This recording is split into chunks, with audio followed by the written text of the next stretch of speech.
Vamos, dor visceral. Nessa aula, eu vou abordar a fisiologia da dor visceral, características, tudo mais, os fatores que vão desencadear essa dor visceral, muito importante, os tipos de vísceros-septores também, muito importante, e sobre a dor referida, tá? Dor irradiada, vou deixar para dor neuropática, e lembrando que mecanismo de ação dos medicamentos vão ser colocados em um vídeo só. Fechou? Dor visceral. Gente, a dor visceral, ela vai ser muito diferente da dor periférica. E essa diferenciação é muito importante da gente ter ela gravada. É muito instintiva, é muito fácil, mas eu vou sempre estar revisando tudo. Então, a dor visceral é uma dor localizada nas vísceras, nos órgãos internos do corpo, na cavidade torácica, abdominal e pélvica, tá? Nos órgãos dessas cavidades. Ela é diferente da dor periférica, que é uma dor bem localizada, uma dor aguda. A dor visceral, ela é mal localizada, ela é difusa, ela é difícil de caracterizar. Ela vai ter um início mais insidioso, ela vai ter um início mais lento, e depois ela vai aumentar, dependendo da gravidade do caso. A dor visceral me lembrou muito o caso que a minha madrasta teve há um mês atrás. A minha madrasta, ela fez uma salpingo-oforectomia, ou seja, ela tirou as trompas de falópio e um ovário. E também ela fez uma apendectomia, acho que é assim que fala também. Ela retirou o apêndice. Quando e aí eu fiz toda uma anamnese nela, toda uma história da dor. E ela me disse que começou com uma dor muito leve, uma cólicazinha estranha, e depois aumentou a proporção. Quando foram investigar a respeito, viram que ela estava com uma infecção muito grave nas trompas e nos ovários. Ela estava com pus neles, e isso já tinha prejudicado o apêndice. Então, olha só, olha a gravidade do negócio, assim. Há 3 dias atrás, ela começou com uma dorzinha aqui, que foi aumentando progressivamente.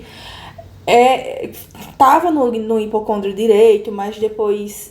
primeiramente ela tava no centro do abdômen, no epimeso-hipo, no hipogástrio. Depois foi para o hipocôndrio direito. Tanto é que o médico na hora suspeitou de apendicite. Mas olha a gravidade do negócio. Tava com as trompas cheias de pus, uma infecção gigantesca, teve que retirar. Tinha ido para a cavidade abdominal, então eles tiveram que fazer uma lavagem na cavidade abdominal, e começou só com uma dorzinhazinha leve. Então, para vocês verem como é a característica da dor visceral, tá? E aí eu sempre perguntando os porquês, mas por que eu preciso, por que não é uma dor tão aguda? Por que não é uma dor tão localizada? É porque é necessário um estímulo muito maior do que o estímulo que eu tenho na dor periférica, dentro dos órgãos, nos órgãos viscerais. Então, eu preciso de um estímulo bem maior para que eu tenha uma dor. E por que eu preciso de um estímulo maior? Primeiramente, porque as vísceras, elas têm uma menor densidade de nociceptores.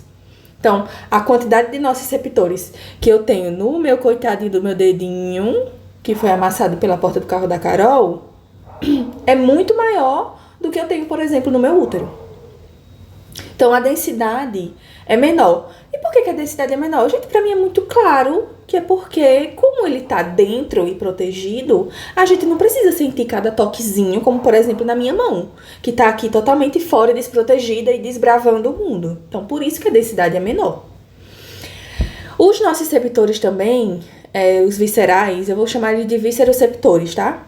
Os vísceroceptores também, eles são mais responsivos a determinados estímulos, como, por exemplo, distensão e estiramento. Também, o predomínio dos vísceroceptores são as fibras C. Lembrando que as fibras C são aquelas fibras que não têm bainha de mielina. Então, a transmissão da dor nas fibras C, ela é de uma forma mais lenta e constante, porque aquele impulso elétrico, por não ter a barreira protetora isolante, que é a bainha de mielina, ele vai se apegar mais àquela fibra então ele vai passar de forma mais devagar. Então, o predomínio são as fibras C. Não tem a fibra alfa-delta? Tem a fibra alfa-delta, tá? Porém, alfa-delta. Porém, o predomínio é mais das fibras C. Então, resumindo, relembrando, características da dor visceral. Vamos tomar como exemplo o peritônio visceral. Então, eu vou ter uma dor difusa, mal localizada, de caráter surdo. Então, é aquela dor que começa devagarzinho, você nem percebe, de repente, oxi, como é que foi? Por que eu tô sentindo dor? Que horas começou? Tipo isso. E, geralmente, costuma ser descrita como uma dor em cólica. Agora, a diferença, por exemplo, de um peritônio parietal, que vai ser já aquela dor mais aguda, bem localizada e de alta densidade, né? Que já é a dor característica da dor periférica. Fechou? Aqui eu já falei com vocês que é a questão das fibras responsáveis, que são as fibras C, finas, amielínicas de condução lenta. Por isso que tem uma dor surda, mal localizada, de instalação mais lenta, tá bom? Tem menor proporção, tem a do tipo A, que são mais rápidas e transmitem. Enfim, essa parte aqui a gente já viu na questão da dor periférica, tá bem? Mas quais são as outras características da dor visceral? O que é muito importante que a gente saiba é que os nossos órgãos internos, eles são inervados predominantemente pelo sistema autônomo, no sistema nervoso autônomo, simpático e parasimpático.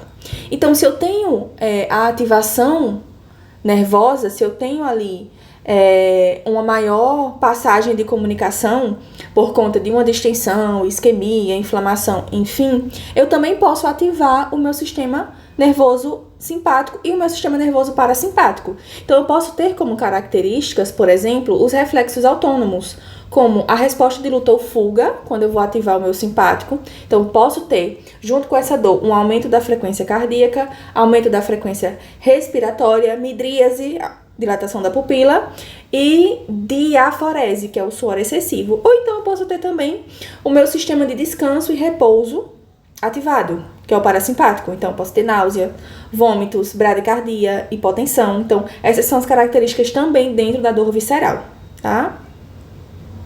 Aqui tem um exemplozinho do simpático e do parasimpático. Isso aqui eu peguei no Tratado da Dor, tá? Ó, tá dizendo aqui, ó, que as fibras C são amielinizadas, tá? E diz até uma característica interessante, que as fibras alfa-delta, elas têm mielina, mas são, ó, pobremente mielinizadas. Enfim, tem uma outra característica também que eu vou abordar mais aqui embaixo, que é a questão dos diferentes tipos de vísceros receptores, que eu já coloquei aqui um pouco, mas que embaixo, daqui a pouco que eu vou aprofundar um pouco mais. Ok, entendido o que é a dor visceral, entendido o que as características da dor visceral, acho que ficou muito claro. Agora a gente vai entender quais são os estímulos que ativam essas vísceras, porque eu já falei anteriormente que as vísceras, elas têm uma menor densidade de vísceros receptores. Esqueci como é que fala a palavra. A palavra fugiu. Visceroceptores. Então, elas têm uma menor densidade de vísceros receptores, e isso tem um motivo. Primeiramente, que é necessário que a gente sinta uma dor visceral quando realmente, de fato, existe ali uma lesão. Porque existem movimentos viscerais e existem momentos em que a gente sente essas vísceras de uma forma fisiológica. Por exemplo, quando a gente sente a plenitude gástrica depois de comer. Então, é fisiológico, a gente precisa sentir essa plenitude para a gente parar de comer, para a gente saber que está satisfeito.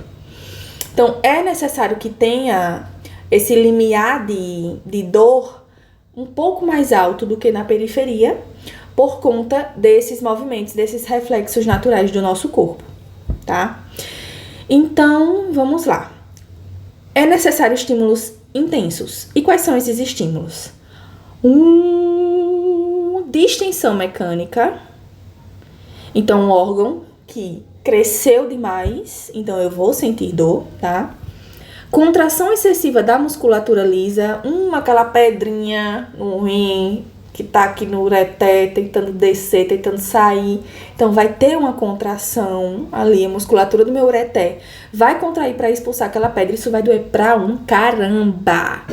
Isquemia tecidual, tá? Perda de irrigação naquele órgão, tá bom? E a inflamação. No caso da minha madrasta, foi inflamação, tá? Foi a causa da dor visceral dela. Distinção mecânica é um dos estímulos mais relevantes dentro da dor visceral, tá bom? Então, eu vou ter um aumento abrupto daquele órgão, eu vou ter uma pressão também maior naquele órgão, e aí eu vou ter o estiramento. Então, ele vai literalmente, como se estivesse, tipo assim, rasgando, assim, as paredes internas do órgão, e isso é algo que favorece muito para que acordem os nossos visceroceptores, ok? No mais, contração vigorosa da musculatura lisa, isso eu já falei, como por exemplo também a dor de cólica, a dor uterina, tá? O útero tá ali contraindo para expulsar ali o endométrio que já está. Não serve mais para nada, então tá cheio de sangue, então expulsa e vai embora. Também nós temos a isquemia, que é a redução do suprimento sanguíneo de uma víscera, que é potencialmente nocivo. Potencialmente assim, é nocivo pra caramba, né? E a inflamação, que está associada à liberação de citocinas inflamatórias, como a interleucina, fatores de necrose tumoral, prostaglandinas e a substância P. Gente, a minha tutora, ela falou bastante sobre essa substância P. Era para eu ter falado ontem na dor periférica sobre a substância P, mas acabei me passando, porque só faltou isso mesmo, da periférica. Porque eu tava apressada pra ir correr, porque assim, ultimamente, ó, ser gostosa tá aqui, faculdade tá aqui. Então vamos lá, a substância P, ela faz parte ali da fisiologia da dor. Ela tá junto ali também com ela tá intimamente ligada à questão da inflamação. Então, ela favorece o extravasamento dos vasos sanguíneos presentes na inflamação. Ela favorece também a vasodilatação presente na inflamação. Ela tá ali nas terminações periféricas e centrais dos nociceptores, tá? Eles liberam essas substâncias P, quando eles são ativados, eles liberam a substância P, eles liberam as citocinas pró-inflamatórias e também eles atuam no sistema nervoso central por meio das fibras 6 e delta. Eles liberam tanto o glutamato, extremamente excitatório, então para uma transmissão mais rápida, mais aguda, e também liberam a substância P para aquela sensação de dor que vai ali prolongar, que vai ali ficar em você, para você ter cuidado com o órgão afetado. Então, ele não só entrega a mensagem da dor, ele não só potencializa a mensagem da dor, mas ele também atua como um amplificador dessa dor e também dentro das respostas inflamatórias. Esse aí é o papel da substância P, tá bom? Agora vamos voltar às vísceras. Então é isso. O que é que vai estimular? Principalmente distensão, tá? O estiramento das paredes viscerais, isquemia, baixo suprimento sanguíneo naquele órgão, inflamação, tá? E a contração excessiva da musculatura lisa. É isso que vai ativar esses visceroceptores. Tá bom? Só que existem diferentes tipos de visceroceptores e existem por um motivo. Nós temos os visceroceptores de alto limiar. Para mim, o nome já fica muito claro. Alto limiar, por quê? Porque eu preciso de um estímulo ainda maior para ativar esses nociceptores. Por quê? Porque eles estão presentes em órgãos em que eu preciso sentir esses órgãos, para que a minha fisiologia funcione. Então, esse sentir esses órgãos, é aquele exemplo que eu dei da plenitude gástrica, ou seja, aquela sensação de tô cheia depois de um almoço, para que eu possa parar de comer. Tem também a questão da minha vontade de fazer cocô. Então, tipo, eu já tô ali com o bolo fecal preenchido, então eu vou ativar esses nossos receptores de alto limiar, eu vou ativar esse órgão, quer dizer, para ter esse reflexo, né? A sensação de bexiga cheia também envolve esse reflexo. Então, é necessário que tenham nossos receptores de alto limiar para que uma simples bexiga cheia não me cause uma dor. Porque a bexiga cheia ela vai causar ali uma distensão. O estômago também vai causar uma distensão. E lembra que a distensão é um dos principais fatores que causam a dor visceral. Mas aí eu preciso que o meu corpo diferencie uma distensão de plenitude gástrica, de urgência mictória, de algo patológico. Então, por isso que existem os nossos receptores de alto limiar. Eles têm um alto limiar de excitação, então eles precisam de um estímulo maior para que ela ative o potencial da célula, potencial de ação da célula, e aí ela emita a mensagem de dor. Mas nós também temos nossos receptores de baixo limiar. Eles possuem uma densidade maior de canal mecanosensíveis. Canais mecanosensíveis são aqueles ativados por estímulos mecânicos, distensão, estiramento, contração, e também quimiosensíveis, né? A questão das inflamações, ok? Eles também, além disso, além da nocicepção, eles também participam da sinalização de desconforto e de alterações funcionais, como, por exemplo, a plenitude leve, a distensão pós-prandial. Então, eles também fazem parte da questão do que eu expliquei aqui, do alto limiar. Então, eles são ativados de uma forma mais fácil. Então, como eles possuem um baixo limiar, então é mais fácil que a mensagem da dor seja transmitida pelos nossos receptores de baixo limiar do que pelos de alto limiar. E aí, a gente tem dois tipos de nossos receptores. Os silentes. Os silentes eu ainda consegui entender, para dizer assim, não, eu consegui entender para explicar. Os tônicos pareceu algo assim, para mim, algo mais relacionado à cronificação da dor, que eu não vou explicar agora, eu vou explicar isso depois, eu acho que eu vou explicar isso na fibromialgia. Eu vou explicar como que se cronifica a dor em todos os aspectos, não só dentro da fibromialgia, mas eu vou explicar essa cronificação da dor na aula de fibromialgia. Então, eu achei mais relacionado com isso, dessa questão prolongada da dor, dessa questão constante da dor. E os nossos receptores silentes, me lembra silenciosos, então eles são muito mais difíceis de serem ativados e eles são mais ativados em relação à questão da inflamação, tá? Mas eles também podem dar uma cronificada na dor, que vai ser explicado mais posteriormente. Então, entendido essas diferenças aqui entre essa partezinha também do tratado, ficou bem legal. Essa diferença entre os tipos de vísceros-receptores, ok? Diferença importante para diferenciar a função normal do corpo com algo potencialmente nocivo. E aí a gente vem com uma característica da dor visceral, que é a dor referida. A dor referida, ela é uma percepção da dor num local diferente do local do órgão afetado. Então, por que isso acontece? O cérebro, ele interpreta a dor visceral, não todas, né? Mas assim, ele interpreta a dor visceral como se ela fosse uma dor periférica. Isso acontece porque dentro da medula, lembra que na fisiologia da dor, a gente tem primeiramente os nossos receptores enviando o impulso elétrico até a nossa medula por meio dos neurônios aferentes de primeira ordem. Na medula, eles fazem comunicação com os neurônios aferentes de segunda ordem, que vão até o tálamo, conversar com os de terceira ordem, e aí eles vão até o córtex somatosensorial, que vai interpretar essa dor e fazer com que a gente faça alguma coisa em relação a ela.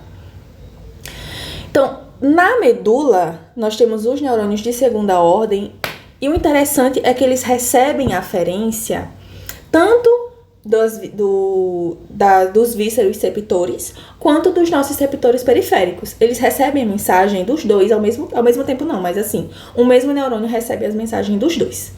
Então aí eu pergunto a vocês, eu tenho uma nocicepção muito mais forte na periferia ou nas minhas vísceras? Na periferia. Então, constantemente, eu tenho mensagens sendo enviadas até essa medula e até os neurônios de segunda ordem constantemente vindos da minha periferia. Então, quando acontece uma mensagem vindo das minhas vísceras, esses neurônios, eles vão mandar para o tálamo e depois para o córtex somatosensorial, e o cérebro, que constantemente está recebendo mensagens da periferia, vai interpretar como se fosse uma mensagem da periferia. Então, por exemplo, eu vi que a vesícula biliar pode causar uma dor no ombro, a questão do infarto também, que é do lado esquerdo, isso, no braço esquerdo. Então, é basicamente por isso. É aquela coisa, quem não é visto não é lembrado. Basicamente, quem não é visto não é lembrado. Então, aquela pessoa que está ali presente sempre, sempre, sempre, ela vai ser muito mais lembrada do que o carinha que vai de vez em quando. No caso, periferia e vísceras. Tá bem? Então, eu resumi isso aqui. Isso é a convergência neural, tá? Convergem, se encontram ali. E aí, quando o neurônio vai até o córtex somatosensorial, o cérebro pensa assim, de novo ele. E acha que é o mesmo cara de sempre. Além dessa convergência, também acontecem mudanças plásticas dentro da medula. Então, eu vou sensibilizar esse neurônio de segunda ordem. O que é você sensibilizar um neurônio? Ele fica mais responsivo, ele fica mais ativo, ele fica mais assim... Antes eu precisava de um estímulo muito maior para ativar aquele neurônio. Mas aí ele foi tão ativado, que é como se ele esperasse já a ativação e já soubesse que precisa ser ativado, e já se antecipa na ativação, e já se ativa e já fica muito louco. É que nem, tipo assim, você tá ali estressando aquela pessoa e aquela pessoa aguentando. Você tá estressando aquela pessoa aguentando. De repente você faz isso aqui, aquela pessoa surta. Eu sou assim. Não, eu surto de cara. Então, eu já estou extremamente sensibilizada. Então, é como se fosse isso, entendeu? Você vai ali estressando. E aí, acontece uma gotinha, aquela gotinha que o balde transborda. É o que acontece. E isso faz com que eles sejam mais responsivos na área somática em que o cérebro está interpretando que existe aquela dor, que existe aquela lesão. E isso explica por que a dor referida, ela, quando é contínua, ela vai aumentando a área referida e também aumentando a dor nessa área referida. Fechou? Certo. Deixa eu ver se eu esqueci alguma coisa para não acontecer o que aconteceu, mas hoje eu não vou correr, vou ficar só fazendo essas aulas. Certo, gente? Basicamente, a dor visceral é isso, tá? Nos problemas pediu diferença entre dor visceral e dor irradiada, mas eu vou trazer a dor irradiada na dor neuropática, e faltou só os mecanismos de ação que vão ser abordados em uma aula só, tá? Existe mais outro detalhe também. Eu tô abordando a fisiologia da dor, então eu trouxe da aula passada a substância P, mas também tem outra coisa que eu quero, que é o portão da dor. O portão da dor é fisiologia ainda da dor, muito importante, mas que eu vou abordar ele nos medicamentos, tá bom? Então, eu vou iniciar os medicamentos já falando sobre o portão da dor, e aí eu introduzo com os medicamentos. Vou agora produzir dor neuropática, que Deus me ajude. Tchau, tchau!